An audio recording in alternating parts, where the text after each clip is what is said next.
The magic school bus gets all dried up. The magic school bus gets all dried up. A book about deserts. Miss Frizzle is the strangest, most surprising teacher ever. But this morning, everything was amazingly calm. We were working on our diorama on the desert. Things seemed normal, which was odd. Nothing is ever normal for long in Miss Frizzle's class. Most of us thought the diorama looked great, but Tim wasn't happy with it. There's something missing, he said. We had sand, gravel, and cacti. We even had a heat lamp for desert sun and a fan for wind. What could possibly have been missing? I know, Phoebe cried. We need desert animals. Miss Frizzle looked up from what she was doing. Dynamic deduction, Phoebe, she said with a smile. Luckily for us, Miss Frizzle has exactly what we needed. A giant barrel full of toy desert animals.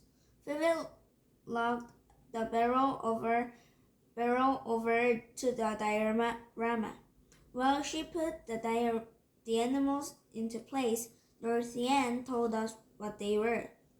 Tortoise, coyote, kangaroo rat, roadrunner, Gila monster. There were desert animals of all shapes and sizes. The animals looked really cool, but Carlos didn't think they'd be able to survive in the hot, dry desert. There's almost no water in the desert. No water, no food, no shelter, he said. Phoebe gasped. Scarcity is the name of the game, Fifths. In no time at all, our cute little animals will be buzzer baked, explained Carlos. The poor things, cried Phoebe. She climbed onto a chair. We've got to take a stand from a commit. We'll call ourselves SETS. SETS stand for Students Against Desert Scarcity. Phoebe declared. Scarcity because food and water is hard to find in the desert. Maybe we should take a field trip, Arnold suggested. Everybody looked at Arnold. Usually, he hates field trips, but this time he was prepared. He carried a bag full of equipment. He was dressed from head to toe in desert gear, and he was reading a field trip survival guide. Miss Frizzle got that funny gleam in her eyes. She is always ready for a field trip. Before we knew it, we were aboard the magic school bus, heading for the desert. Suddenly, the school bus started zooming down the road, faster. Then, all at once, the bus changed into a plane. We lifted off the ground and soared over some mountains. Phoebe looked worried. Miss Frizzle, she said, this isn't a desert. These are mountains. We must be going the wrong way. The Frizz shook her head. If it weren't for these mountains, mountains, Phoebe, there wouldn't even be a desert. Haven't you guys ever heard of the rain shadow effect? Carlos asked.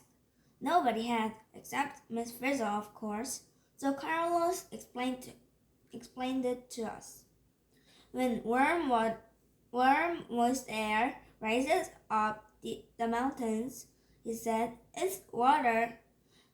Water vapor condenses it into rain or snow. So it rains and snows over the mountains, leaving the land on the other side as dry as a desert. Without warning, Miss Frizzle landed on a lever. The bus took a nosedive. Ah! Everyone cried. Everyone except Arnold, that is. He was busy reading his field trip survival guide. Field trip tip number 63. He read. In the event of a rapid loss of altitude, you may put on a parachute. We were about to crash, but the Frizz flipped a switch and the school bus was changed into an all-terrain desert vehicle. At the very last minute, we rolled to a smooth stop. Phew! The sun in the desert was hot, hot, hot. We all started to sweat, except for Miss Frizzle. She always kept her cool. Above us, a vulture flew into circles, but Miss Frizzle didn't seem to notice. Come along, class, she said.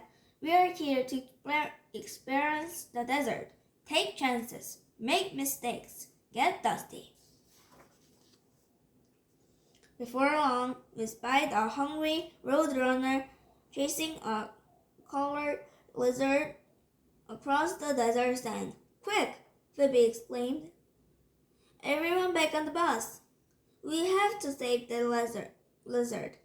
Miss Frizzle's eyes lit with an idea. A situation worth exploration for Phoebe, she said. Inside the bus, Miss Frizzle pulled the lever. The bus started to shrinking. It turned into a Gila monster. And now the roadrunner was after us. Miss Frizzle stepped on the gas pedal hard. As I always say, when the going gets hungry, the hungry get going. A few seconds later, the roadrunner scooped us up in his beak. How could we possibly get out of this one?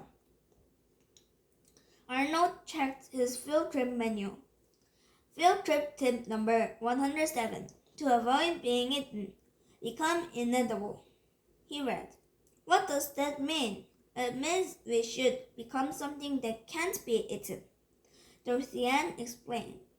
Do I hear a suggestion to avoid digestion? Asked the Frizz. She pulled another lever. The bus shook like crazy, then it turned into a spiky horned lizard. The roadrunner spit us out, fast. It obviously didn't like lizards with spikes. So the little animals here have special ways to avoid being eaten. Phoebe realized, like being prickly. Ah, Phoebe, that's right. Phoebe, that's right, said the Frizz.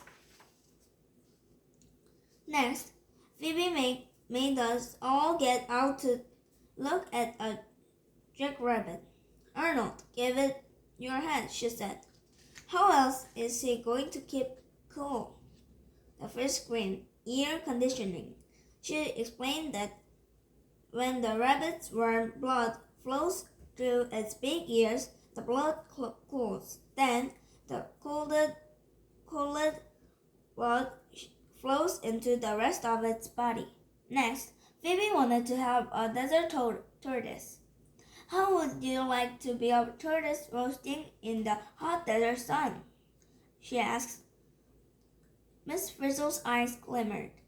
As I always say, there's more than one way to beat the heat, she said. Everyone back into the all-terrain vehicle. Now, even Arnold was worried. What would the Frizz do next? Roar! Spin! Shrink, shrink, shrink.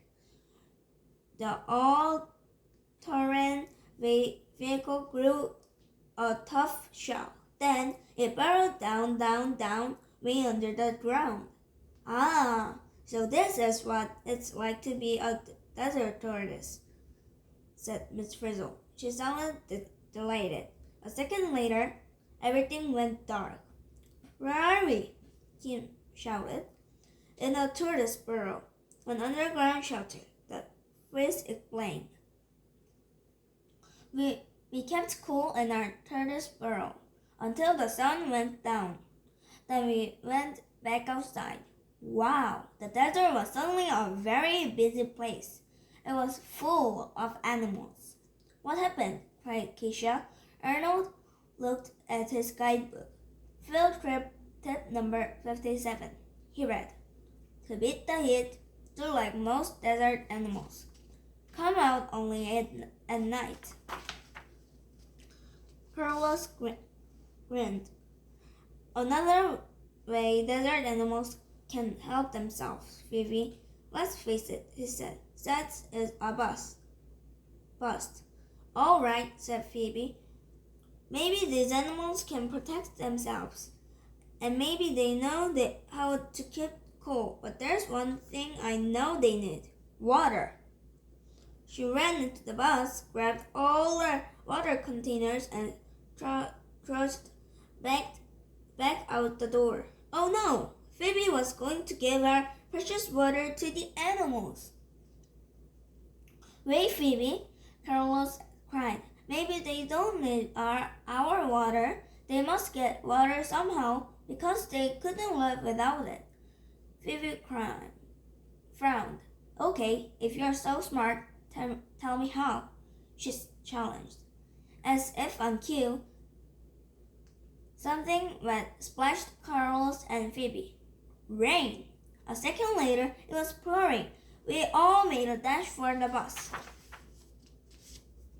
The next morning, the desert was amazing. The whole place was in bloom, and animals were everywhere. Is this a dream? Phoebe asked. No, said the Frizz. It's the desert after a rainstorm. Arnold bent over a big puddle. There are shrimp in here, he exclaimed. Shrimp, said Phoebe. In the desert? And pigs too, Dorothy Ann added. She pointed to a pig eating a cactus. Actually, that's a peccary, a desert relative of pigs, explained the Frizz. Look, cried Keisha, there is water in this cactus. Dorothy Ann took a closer look. According to my observations, this piece of cactus is juicy on the inside and waxy on the outside. She said, Hey, maybe the waxy stuff keeps the water in, said Tim thoughtfully.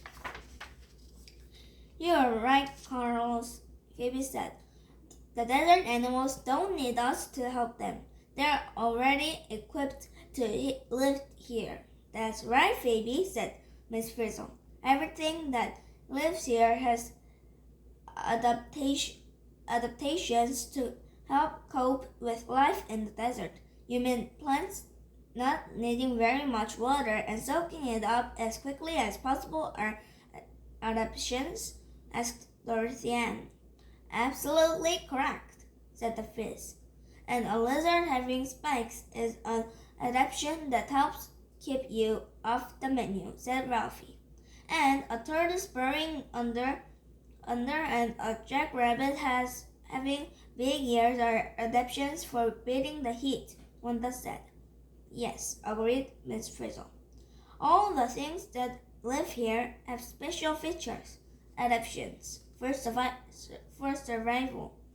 She sighed happily. It makes so much sense. By the time we got back to school, we were all very tired, especially Arnold. Well, I have to say, except for the part where we almost got in, he mumbled wearily, and the part where we almost burned up in the sun, and the part where we almost drowned in a flood. My field trip manual was really helpful. Well, now that I know all these plants and animals have adaptations to help them cope with living in the desert, that gives me some time to save something else, Phoebe said. Everyone else was too tired to even think about it. But this time it really is an animal in need, Phoebe insisted. We'll call ourselves Sash. Phoebe pointed out the window. Sash stands for Students Against Sleepyheads, she said with a giggle. Carlos, we cried. He was still inside the school bus, sound asleep. He obviously has no adaptations to cope with desert field trips, Phoebe joked. Miss Frizzle smiled. As I always say, if you can't take the heat, get out of the heat. Get out of the desert. Phoebe, hello, Kid. Is this the magic school bus? Phoebe, yes, but... Kid, good, of course. Good because, you see, I'm starting a new group. Soccer, save our kangaroo rats, and I want Phoebe to be president. Phoebe, you do? I mean, that's nice of you to say, but kangaroo rats don't need to be saved. Kid, you mean they have adaptations that make it possible for them to live in the desert too? Phoebe, right. For instance, they may never take a drink in their entire lives. They can get all the water they need from the seeds and plants they eat. Kid, one more question. Do you actually know Phoebe? Phoebe, yes, in fact, Kid, could you do me a favor? Just tell her that I think she's the greatest. Goodbye. All plants, including desert plants, use water. You can see how by doing this experiment, you'll need a white daisy or white carnation, food coloring, a glass of water. Put several drops of food coloring into the water until you have a nice deep color. Then put your flower in the water. In a few days, your flower will change color. It will have absorbed the water through the stem. The end.